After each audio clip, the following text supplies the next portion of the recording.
Hello everybody, welcome back to another light novel review. Today I am reviewing volume number 7 of Fujino Omori's light novel series, Is It Wrong to Try to Pick Up Girls in a Dungeon? Now, in this volume we're picking up almost immediately after volume number 6, which saw pretty much the formation of the official Hestia Familia. They won the war game. There's buzz about this new family kind of going around Orario, and they're moving into their brand new home, an honest to God like mansion, as opposed to being in like a basement of some bombed out church. One of the new family members, Mikoto, gets some disturbing news that a girl that she used to know from her old village is apparently in Orario and is in the red light district working as a prostitute. Now, of course, she wants to go and see if this is actually true, and if it is true, to rescue her old friend, and Bell, being the good guy that he is, decides to go and help her. I seem to say it almost every single review, but I am always surprised that a series that has a silly kind of title like Is It Wrong to Try to Pick Up Girls in a Dungeon can constantly increase the level of darkness and complexity with each volume. There's no shying away from the fact that we're dealing with prostitutes in this, and not just some like, I made it fluffy, they use magic or something. Nope, this is honest to goodness, dark, gritty prostitution. And it's even the acknowledgement that the guild and sort of like the people who run the city turn a blind eye to it, because they even acknowledge that adventurers are a bunch of like testosterone crazy dudes who gotta blow off steam somehow, and if they don't do it in the red light district, they might just tear the damn city apart. So it's actually acknowledging this sort of darker urge and need, and again, it's building this idea that adventurers aren't really all that noble. Like they're not above and beyond a normal person. They have these urges, and if anything, they're even greater. And I find it so interesting that it's used in this way to contrast so much with Belle, because Belle is such an innocent and good-natured kid who really follows his heart. And in some ways that could make him a really one-dimensional character, but in this volume, I would say that we're actually given to understand that his nature is very important to the overall plot. And it always seems to amaze me how they continue to build Belle up as a quote-unquote hero. In this volume, because of the nature of what's going on, Belle is forced to make a choice of who he wants to be, a choice of what he envisions a hero to be and what a hero should do. And it's, of course, a new kind of moral dilemma than what he has faced in the previous volumes, and I think continues to define him as a character and continues to define him as a hero. And we have Hermes now, who's sort of given us these hints at the larger story over the past couple volumes. He's here again in this volume, pretty much serving the same purpose, setting some things in motion and giving us those little insights to perhaps where the larger story of this series is going, and why perhaps Belle and his characteristics and the kind of good-hearted, innocent nature that he has, why that could be so important to that bigger story that we have going on. So every single volume of this series is building Belle as a person. And even if it doesn't change his core nature, it's constantly building him in terms of his concept of who he is and what he has to do in order to fulfill his vision of being a hero. And I kind of like the fact that it's not even so much that he sees himself as a hero. It's more like he justifies his actions by saying, what would the heroes that I used to worship and the heroes that I admired, what would they do?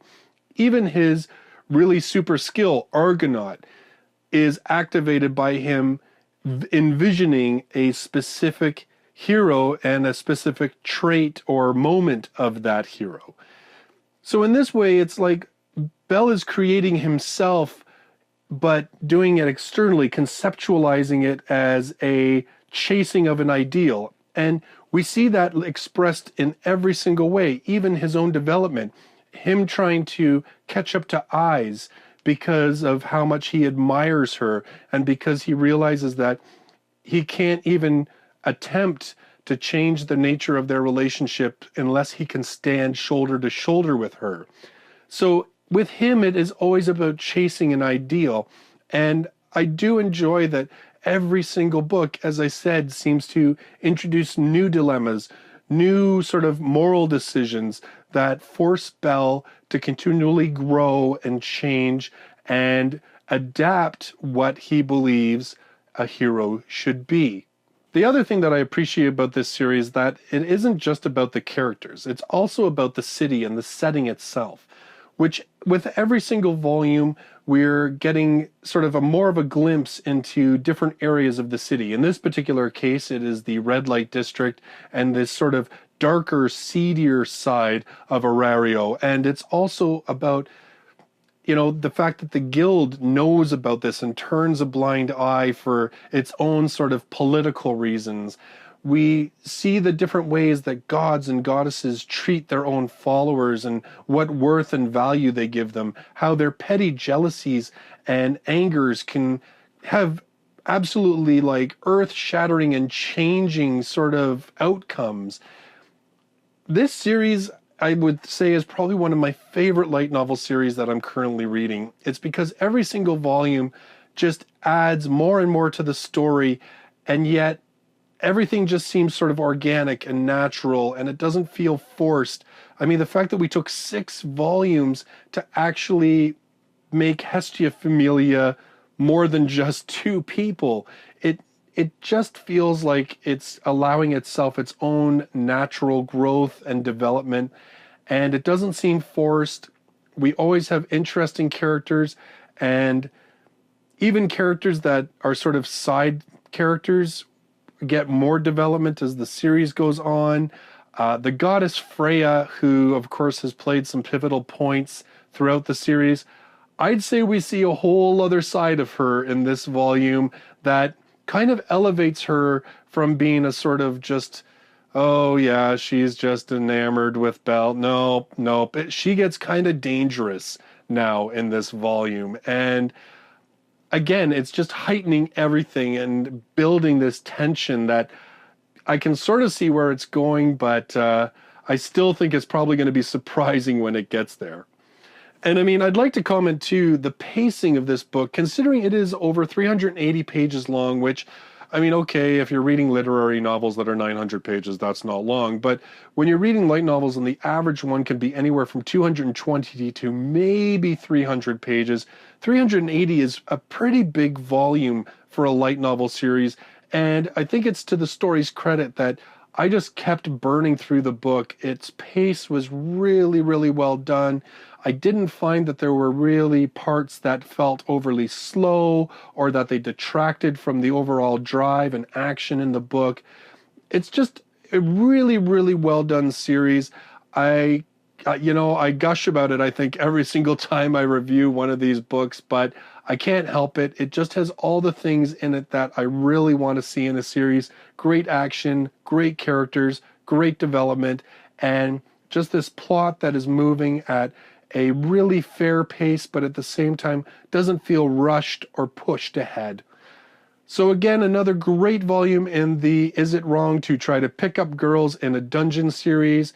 If you've liked the volumes up to this point, I think this one is absolutely going to be one of your favorites so far. It has a lot of great stuff in it. And yeah, I'm really excited to see what happens in volume number 8. So those are my thoughts on volume number 7 of Is It Wrong to Try to Pick Up Girls in a Dungeon? My next review is going to be on volume number 1 of I Saved Too Many Girls and Caused the Apocalypse. A bit of a harem spoof that takes the one sort of major component of harems, the indecisive male character, and builds a whole apocalyptic plot around it. So if you like this video, if you like what I do on this channel, don't forget to hit that like button. If you're brand new to the channel, don't forget to hit subscribe so you can check out all of my future light novel reviews. If you've missed some past ones, I've got a link below for that as well. Thanks very much for joining me on this video. I look forward to seeing you on the next one. Until then, bye-bye for now.